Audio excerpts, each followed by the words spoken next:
The emergency beacon's piercing shriek tore through the Grand Council chamber, shattering our usual pompous decorum. As senior ambassador of the Galactic Coalition, I, Nixis Ral Thu, had witnessed countless diplomatic crises, but something about this felt different. The plasma screens lining our crystal walls flashed crimson, a color reserved for extinction-level events. Emergency transmission from Colony Outpost Beta 7 announced the automated system, its voice unnaturally calm against the backdrop of growing panic. The feed crackled to life, revealing the haunting image of smoke billowing from what remained of our most advanced research facility. Bodies of my kind, the proud Etherean race, lay scattered across the pristine white grounds like broken dolls. The massacre had been thorough, precise, and worst of all, carried out with cold efficiency that could only belong to one species. Supreme Chancellor Ava Rez rose from her seat, her luminescent scales dulling to an ashen gray. How many survived? None, Your Excellence, replied Commander Thorne, his mandibles clicking nervously. The humans, they left no witnesses. A collective gasp rippled through the chamber. In all our centuries of galactic dominance, no species had dared to strike so boldly against us.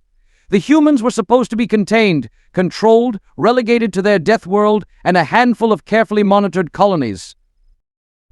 This is unprecedented, bellowed Council Member Zarkax, his massive frame towering over the others. We must respond with immediate force. I couldn't help but laugh, a bitter sound that drew sharp looks from my colleagues. Respond with force? Against the Deathworlders? Have we learned nothing from our past encounters? The chamber fell silent. They all remembered the last time we had underestimated humanity's capacity for violence. The Rigel incident, as we politely called it, had cost us 3 star systems and countless lives. Ambassador Nixis, Supreme Chancellor Ava Rez addressed me directly, her voice carrying an edge of warning. You've spent more time studying the humans than anyone else in this chamber. What's your assessment? I moved to the center of the room, activating the holographic display. The massacre footage played again, but this time I focused on the details others had missed. Look at the precision of the attacks, the systematic destruction of our defense systems, the carefully planned exits. This wasn't just revenge, this was a message. A message, questioned Zarkax, his ridged brow furrowing. Yes, I continued, zooming in on a symbol burned into the facility's main gate. This is the emblem of the Human Defense Force, but notice the alteration, the broken chain around the Earth symbol. They're done playing by our rules. Security Chief Kelnar stepped forward, his cybernetic eye whirring as it processed the data. The humans have always been violent, but they've respected the boundaries we set. What changed? I pulled up another set of images, these from our supposedly secret military installations across the galaxy. Similar scenes of destruction, all within the last solar rotation. What changed, esteemed colleagues, is that we finally pushed them too far. The Proxima Colony restrictions, the Terra Nova sanctions, the binary star blockade, we thought we could slowly strangle them into submission. The room erupted in defensive chatter, but I raised my voice above the din. We forgot one crucial detail about humans. They don't just come from a death world, they conquered it. Every predator, every natural disaster, every challenge their planet threw at them, they overcame. And now, a new alarm blared and fresh reports flooded our screens. More attacks, more facilities, more perfectly executed strikes against our supposedly impregnable defenses. And now, I concluded, watching the horror dawn on my fellow council members' faces. They've decided to show us exactly why they survived on a planet that should have killed them. This isn't just another human rebellion to be quashed. This is humanity finally taking off the gloves they've been wearing for our comfort. Supreme Chancellor Ava Rez sank back into her seat, her scales now almost white with fear. What are you saying, Ambassador? I'm saying that we're no longer dealing with the diplomatic, restrained humans who joined our coalition. We're about to face the species that turned their death world into a cradle of civilization, and judging by these attacks. I gestured to the still incoming reports of destruction. They're done showing mercy. The chamber fell into a silence so profound we could hear the distant sounds of defense systems activating throughout our capital city. We all knew what this meant. The humans hadn't just snapped, they had revealed themselves as the apex predators they truly were. And we, in our arrogance, had given them every reason to stop holding back. The security feeds from Nova Terra Colony played on endless loop in the council chamber, each replay revealing new horrors. I, Nixis, had watched it 17 times now, studying every detail of the moment that shattered 2 centuries of fragile peace. The recording showed our peacekeeping force approaching the human settlement. Standard procedure, or so we claimed. Commander Vix Ol led the formation, mandibles twitching with barely concealed anticipation. They had orders to inspect the colony for banned weapons, a transparent excuse to demonstrate our authority. What happened next still chills my spine. The humans didn't resist, not at first. They stood in neat rows, hands visible, faces blank. Colony leader Amanda Nash stepped forward, datapad extended with their permits and documentation, everything by the book.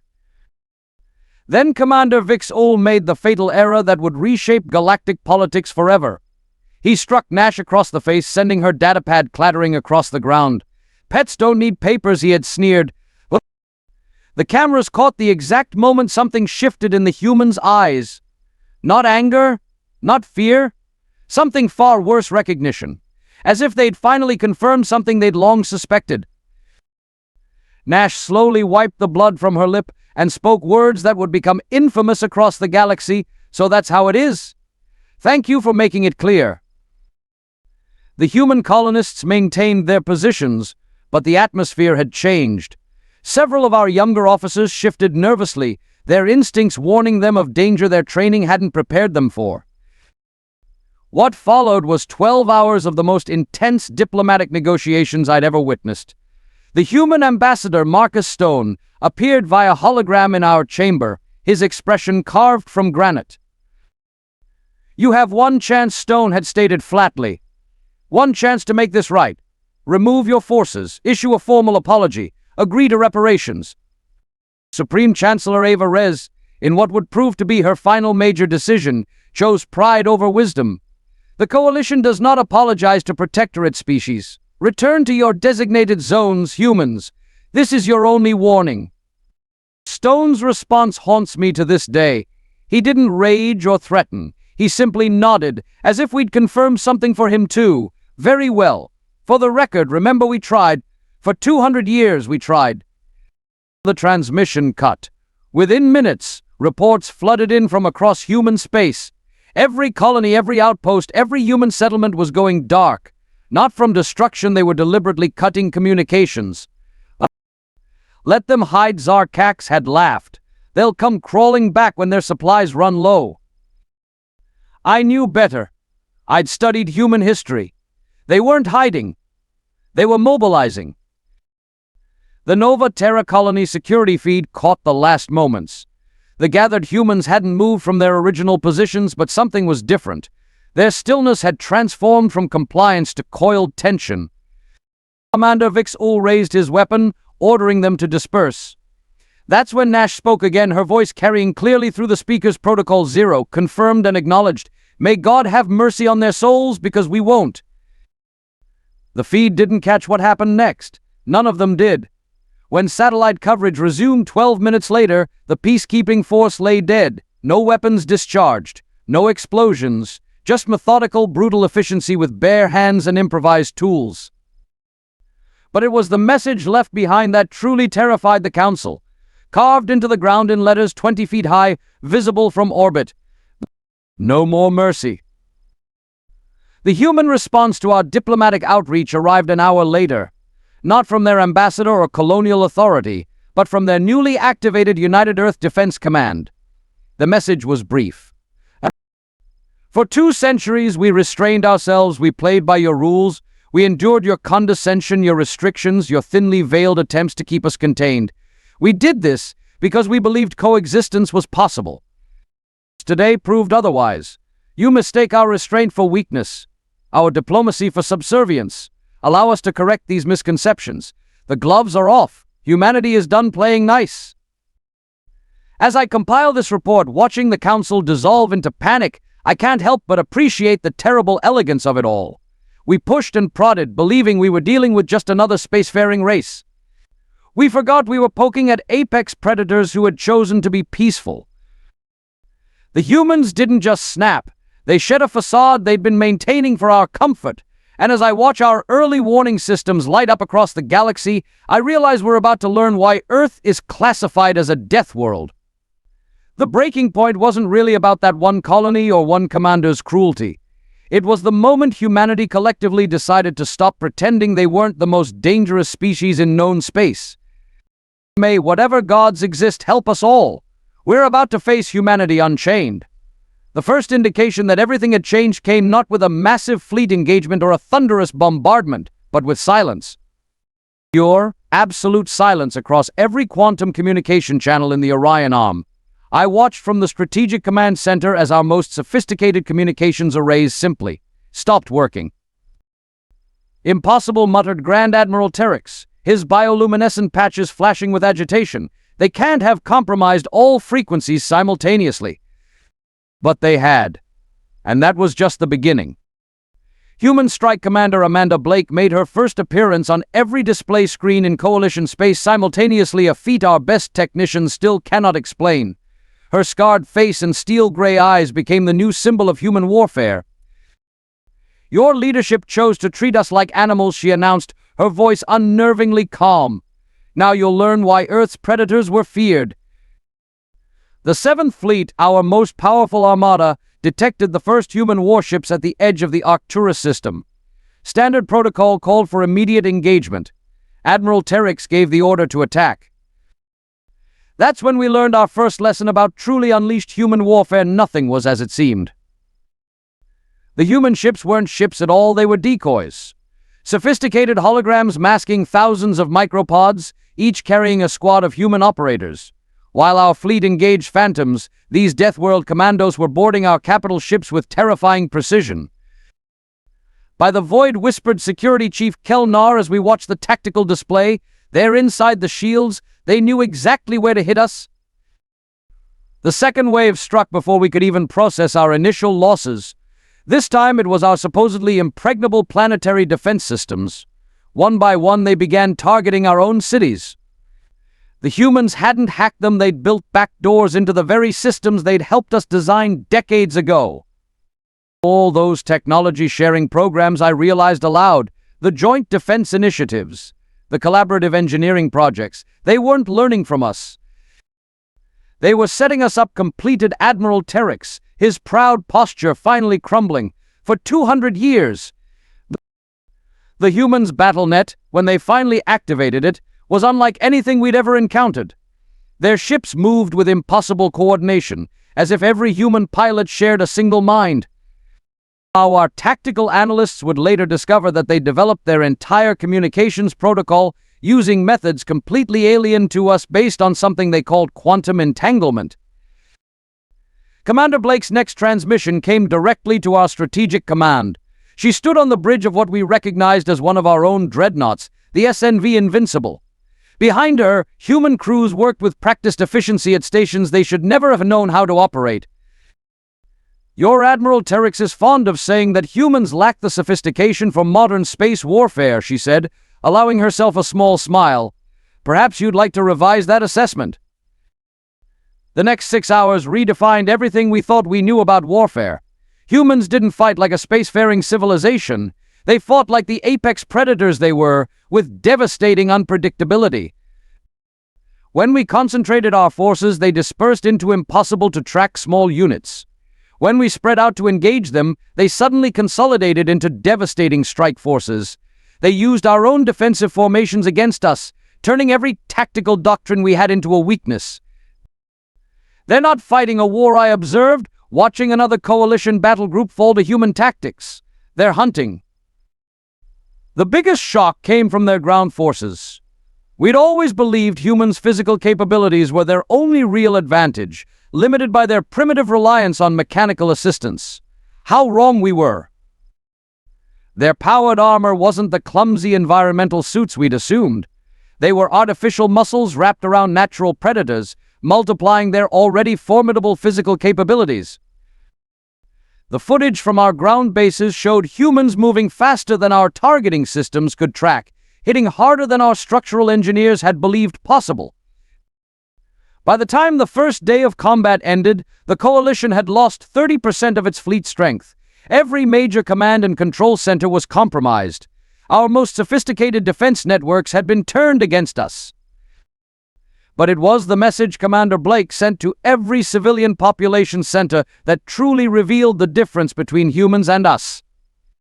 To all non-military Coalition citizens, we are providing safe corridor coordinates for evacuation. We fight your military, not your children. You have 6 hours to clear the designated combat zones. This courtesy will not be extended twice. Even in their moment of absolute military dominance, they offered mercy to civilians.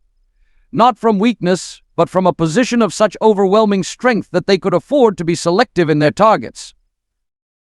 The Coalition's military command was stunned. Why would they give up tactical advantage, demanded Admiral Terex. Because they don't need it, I replied, finally understanding what we were truly dealing with. They're not trying to win a war. They're establishing dominance, like apex predators marking territory. As I compile this report, the human fleet has systematically dismantled our defenses across 17 star systems. Commander Blake's forces have captured or destroyed 60% of our military infrastructure, and they show no signs of slowing down. Most terrifying of all? According to our latest intelligence, this is only their first response force. The main human battle fleet hasn't even left Earth space yet. We thought we were containing a dangerous species. Instead, we were merely being tolerated by one. The Grand Nexus Station, pride of our civilization and hub of galactic commerce, became a ghost town overnight. Not from human attack, just from the threat of their arrival. I watched from my diplomatic office as the mighty structure, home to millions, emptied itself in a matter of hours. Contact with the perimeter station network had gone dark 3 cycles ago. Each station fallen silent in sequence, like lights blinking out in a perfect pattern. No distress calls, no signs of battle. Just silence. They're hunting us psychologically now, senior strategist Lana Tell observed, her sensor stalks trembling, making us defeat ourselves. The human broadcasts had become something of a psychological warfare masterpiece. They didn't threaten or boast. Instead, they simply shared raw footage from their victories, accompanied by a countdown timer. No context, no demands, just visual proof of their unstoppable advance and those eternally ticking numbers. The Coalition News Network, our prime source of controlled information, crumbled under the weight of truth. Humans had infiltrated it years ago, and now they used our own media against us. Every attempt to calm the population was met with devastating evidence of our leaders' lies. Look at this, Security Chief Kelnar pointed to a report from the Centauri Trading Hub. The entire station, housing over 3 million beings, surrendered without a single human setting foot on board. Just the sight of a human warship dropping out of hyperspace sent the command staff into panic. The stories spread faster than we could contain them. Tales of human soldiers moving through solid walls, of entire defense fleets falling to ships that disappeared as soon as they struck, of human commandos surviving in hard vacuum without suits, their modified bodies laughing at our understanding of survival limits. Some stories were clearly impossible. But after everything we'd witnessed, who could say for certain? They've turned our own arrogance into a weapon, I noted, watching another evacuation unfold on the monitors. We spent so long convincing ourselves they were just clever animals that we never prepared for their true capabilities. The siege of Atlas Station became the turning point in colonial confidence. The humans never fired a shot. They simply surrounded the station and waited, broadcasting the station commander's private messages revealing his plans to sacrifice civilian sectors to protect military assets. The civilian population revolted within hours. When human forces finally entered the station, they were greeted as liberators. The footage of human medical teams treating injured aliens while their combat units secured military sections destroyed what remained of coalition propaganda. They're not just winning the war, Lana Tell said, watching the broadcasts. They're winning hearts and minds, making us question everything we believed about them. The most effective psychological weapon proved to be the humans' predictability. Every promise they made, they kept. Every warning they issued, they followed through on. Every deadline in those countdown timers marked exactly what they claimed it would. When they announced they would take the Arcturus defense platform at 0300 hours, the station commander laughed it off. His laughter stopped precisely at 030000 when human forces appeared simultaneously at every critical junction of his command. Reports flooded in from across occupied territories, but not the reports we expected. No massacres, no wholesale slaughter. Instead, we received countless accounts of humans establishing order, providing aid, and protecting civilian populations from the chaos of our own crumbling authority. This is what terrifies me most, I confided to my staff. They're not trying to destroy us, they're showing us how much better they are at running our own civilization. The breaking point for many came with the Epsilon incident. A desperate coalition admiral attempted to use civilian transports as shields. The humans responded by executing a maneuver our physicists had deemed impossible. They micro-jumped their entire fleet into the middle of our formation, extracted the civilian ships, and jumped out again before our weapons could even lock on. "We're not dealing with barbarians," Lana Tell stated, her voice filled with awe.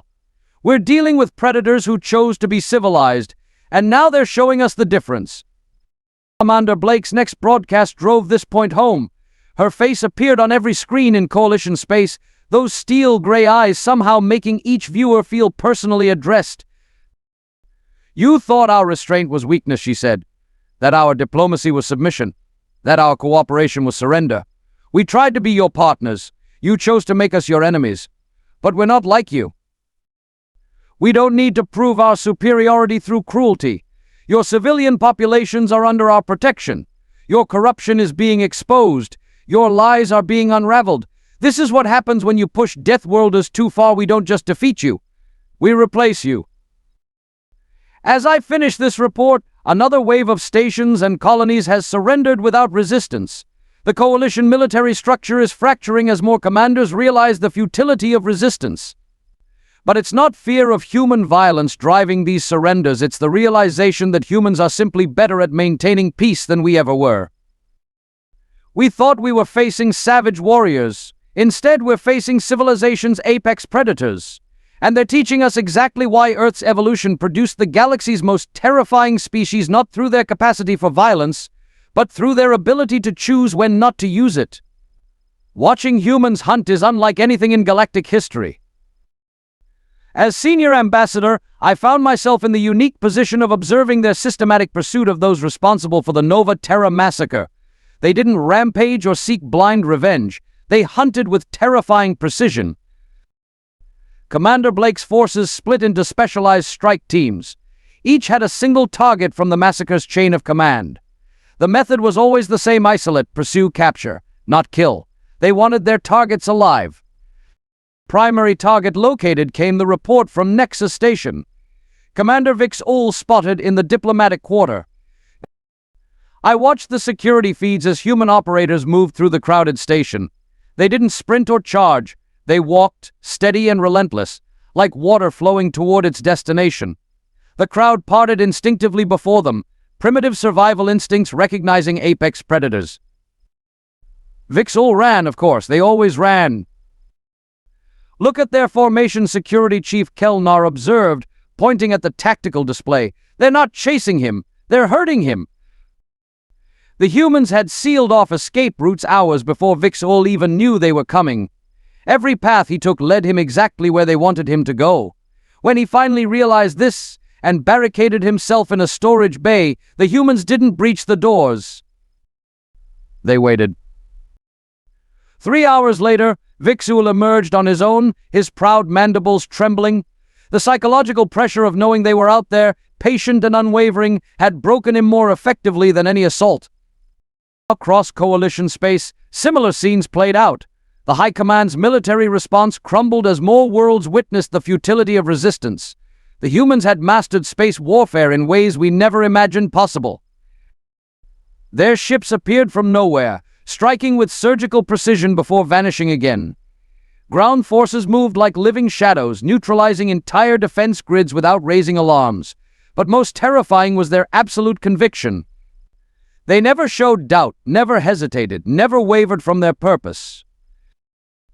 Delta Colony is surrendering, reported Lana Tell, her sensor stalks drooping.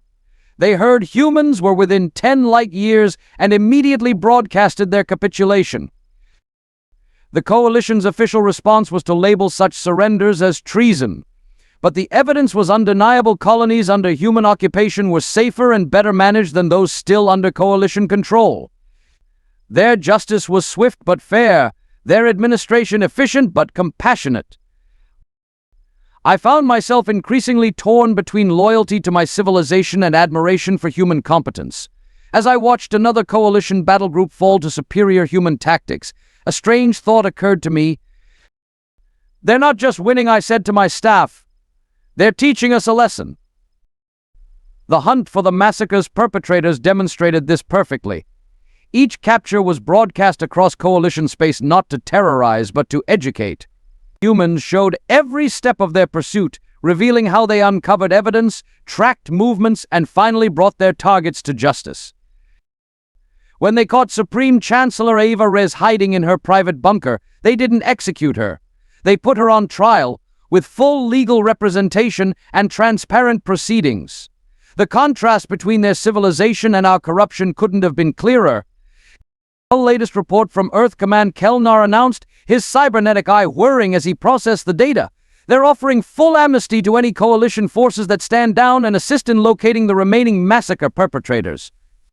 More ships surrendered every hour. Not from fear, but from a growing recognition that humans were offering a better way forward.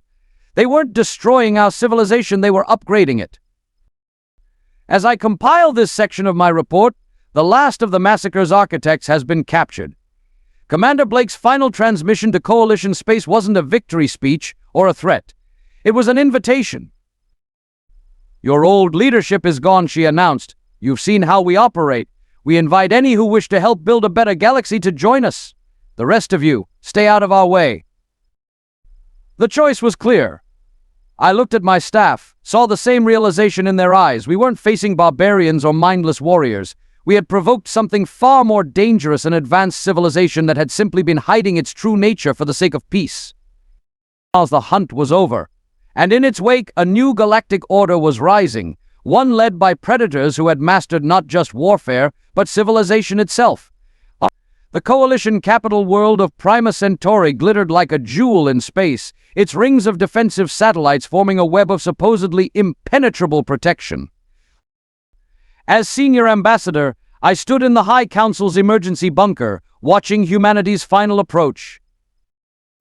They can't breach the planetary shield, declared General Rax Thane, the last leader of our military forces. Even their advanced technology has limits.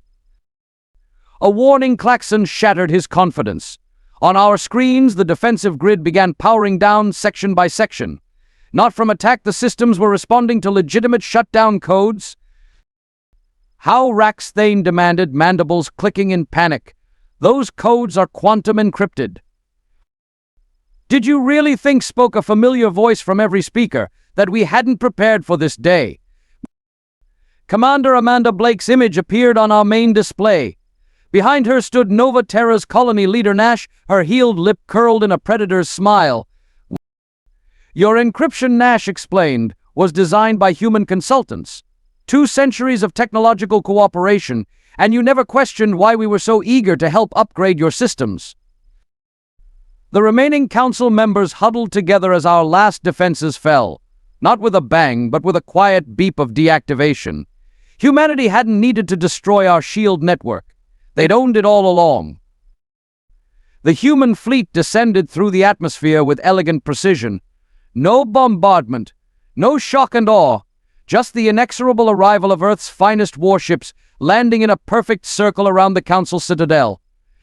Last chance, Blake announced. Surrender the orchestrators of the Nova Terra massacre, and we'll ensure fair trials. Refuse and we'll come get them ourselves. General Thane made his final mistake. If you want them, come and claim them. We still have ground defenses, planetary troops. Had interrupted Nash. As if on cue, our internal systems displayed the truth. Throughout the capital, coalition forces were standing down, not from orders they were choosing to step aside. The first human troops entered the council chamber exactly 3 minutes later, not through the reinforced doors or security checkpoints. They simply walked through the walls, their quantum phase technology making our physical barriers meaningless. Commander Blake entered last, her battle armor making her already impressive height more imposing. She surveyed the room with those steel-gray eyes, landing finally on the huddle of council members. "The architects of Nova Terra," she said softly. "Tell me, was it worth it? Throwing away 2 centuries of peace to prove your superiority?" Supreme General Dax Ven, the true mastermind behind the massacre, stepped forward. "We did what was necessary. Humans needed to be reminded of their place." Blake's laugh sent chills down my spine. "Our place? Let me show you something." The chamber's holographic systems activated, showing Earth. Not the restricted views we'd allowed in public databases, but true satellite footage. The planet was a fortress, its orbital rings bristling with weaponry that made our best defenses look primitive. "This is our place," Blake continued. "Humanity's cradle. The death world that taught us how to survive anything. We could have shown you this 200 years ago. Could have conquered your worlds, ruled your species. Instead, we chose cooperation, chose to be partners rather than overlords." "Then why show us now?" I found myself asking. "Because you needed to understand." Blake turned to address the entire room. "Humans aren't peaceful because we're weak. We're peaceful because we're strong enough to choose peace. You mistook our restraint for submission, our diplomacy for fear. Today's demonstration was necessary to correct that misconception." Nash stepped forward, facing her former tormentors. "The choice is yours. Face justice willingly, or resist and face humanity unleashed. But know this, even now we're holding back." The council chamber fell silent as her words sank in. Everything we'd witnessed, the strategic brilliance, the technological superiority, the military precision, was still humanity pulling their punches. One by one, the orchestrators of Nova Terra surrendered, not from fear of human violence, but from the crushing realization of their own insignificance. They had tried to put humanity in its place, only to discover that humanity had been allowing them to keep theirs. The aftermath was surprisingly anticlimactic. Human occupation forces maintained order with impressive efficiency. Trials were conducted with scrupulous fairness. Corrupt officials were removed, regardless of their species or status. Commander Blake's final address to the Coalition worlds was broadcast from the same chamber where our leaders had once plotted against humanity. "Let this be a lesson," she declared. "Not in human vengeance, but in human justice. We could have destroyed you. Instead, we chose to fix you. Remember that the next time you mistake kindness for weakness." As I complete this historical record, human ships are already withdrawing from Coalition space. They're leaving behind not conquered territories, but allied worlds. Not subjugated populations, but partners who finally understand what humanity has been trying to teach us all along. The day the Deathworlders finally snapped didn't end in fire and blood as we feared. It ended with something far more profound: the realization that Earth's greatest predators had evolved beyond the need for senseless violence. They had mastered not just warfare, but wisdom. The humans are going home now, back to their Deathworld fortress. But everyone in Coalition space knows the truth: they're not trapped there. They never were. They simply chose to stay, hoping we'd learn to be better neighbors. Next time we will be. 5 planetary cycles have passed since the day humanity showed us their true nature. As I sit in my new office as the Coalition's ambassador to Earth, watching the sunset over their megacities, I can't help but reflect on how completely our understanding of the universe has changed. The Coalition still exists, but transformed. Gone are the days of species rankings and evolutionary superiority complexes. Humanity made sure of that, not through force, but through demonstration. Commander Blake retired last cycle. Her replacement, Admiral Sarah Winters, continues the new tradition of human military transparency. Their orbital defense platforms no longer hide their capabilities. The message is clear: we see what you truly are, and we choose to be allies anyway. Today's council session was particularly poignant. A young representative from the Proxima colonies asked why we still classify Earth as a death world when its inhabitants had proven to be the galaxy's greatest peacekeepers. Because I explained, drawing from hard-won wisdom, that classification was never about the planet's dangers. It was about what kind of species could not just survive there, but thrive. Earth didn't create monsters, it forged guardians. The changes in galactic society have been profound.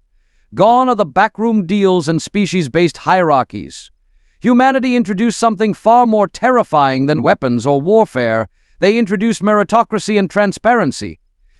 Trade routes, once controlled by corruption, now flow freely.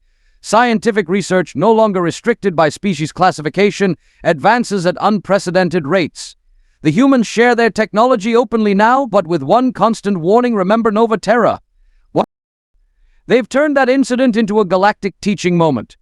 Every diplomatic academy now includes extensive studies of human history, not just their victories and capabilities, but their capacity for both violence and restraint.